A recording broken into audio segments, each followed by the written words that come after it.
Hey there! When's the last time you thought about the New Year's goals that you may have set?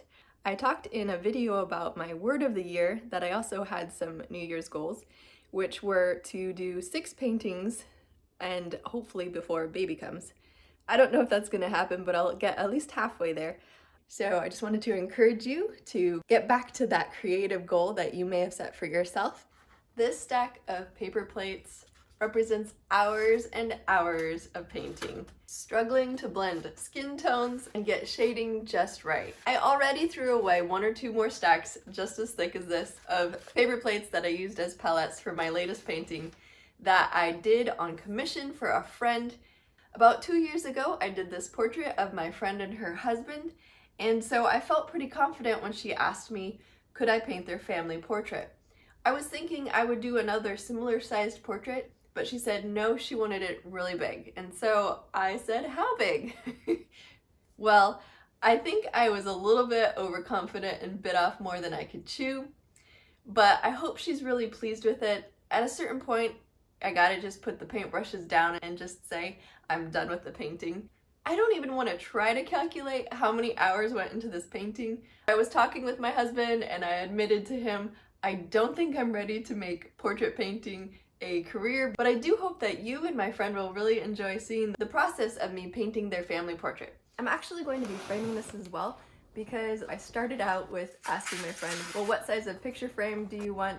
And I found her a really nice frame from a thrift store for $25. I needed to know what scale to work on, so if I just had the frame, that made it easier for me to then go get the painting paper. Here we've got my makeshift easel set up. I just pulled out a drawer and stuck a cutting board on it.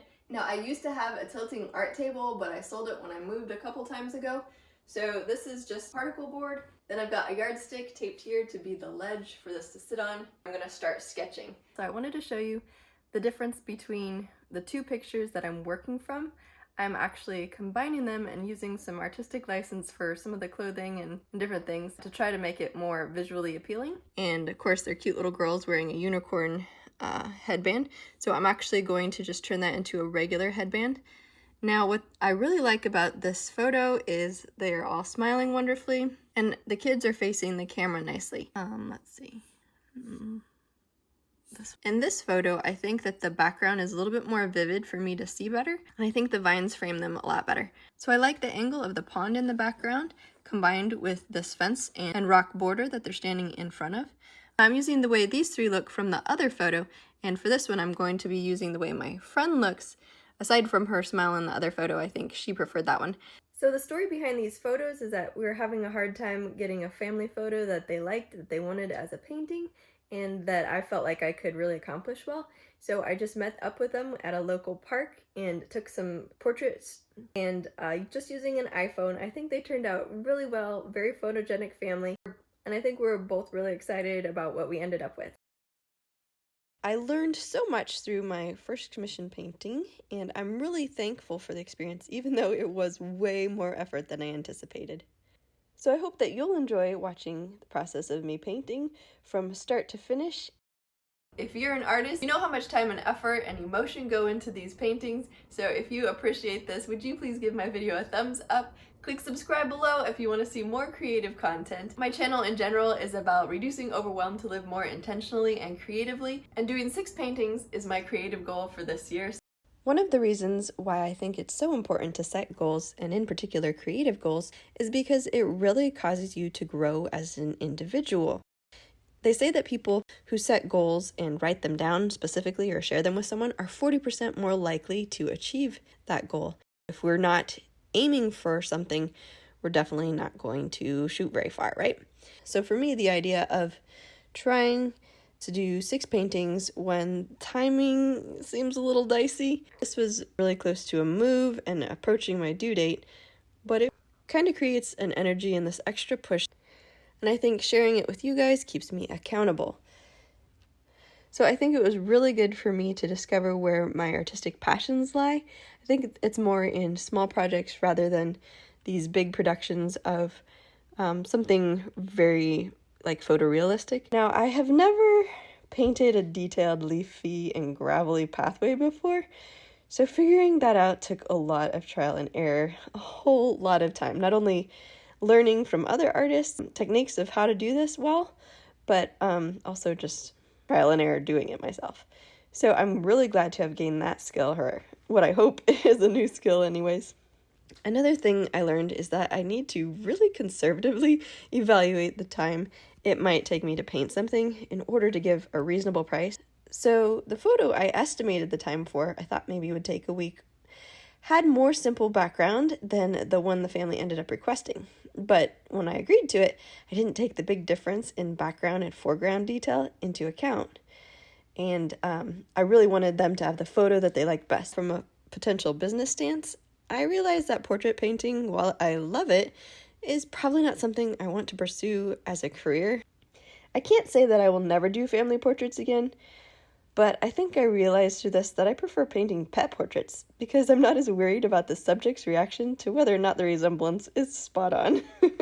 If you have a dream of a future career or something, sometimes you just gotta stick your toes in the water, see if it's right for you, and it's okay to change your trajectory. So maybe my future in painting is going to be a little bit on hold, other than maybe some more small paintings or just maybe abstract paintings that I can really just enjoy the colors and not have a specific realism to it so much. I find that the more paintings I share with you, I really actually enjoy the ones that are more spur of the moment, more colorful, lighthearted, and just, I guess, creative. I was reading about how the different sides of the brain are in charge of your creativity, and gosh, I don't even know which side it was, but essentially, if we are painting from a photo, that's not really engaging the creative side of your brain, that's engaging the analytic side of your brain. So even though I never used to be a fan of abstract painting, I find myself, and I'll be sharing with you some paintings that I did for staging our home, I just find that encouraged me to try abstract painting. I used to kind of be a little snooty about it and be like, well, that takes no talent. Like, it takes real talent to try to get it to look like a photo. And while there is definitely some impressive skill, like if you go on YouTube and see these really professional portrait artists, they are so awe-inspiring to me. But I think for me, it was good to just embrace that creative side of like, there's no real right or wrong. If you're using colors you enjoy and just getting into the process, that the abstract painting can be really, really enjoyable and fun, and also spread joy to other people. In sharing those ones in the future, I hope that I can do that with you. But I got a lot of positive feedback, and I really enjoyed that too. All that to say, I really appreciate and I feel honored that my friend trusted me with her family's portrait, and I hope she really loves it and that it can be a treasure for her family. And I'm really flattered that she would be willing to put it on the wall in her home. I think that added a lot of depth. I really love it. Happy with it. So this is what it looks like with the mat on it. If you enjoy seeing others' creativity in videos like this, would you please consider subscribing and also hitting that like button? That is encouraging to me and shows me what kind of content that I can share with you that you might enjoy.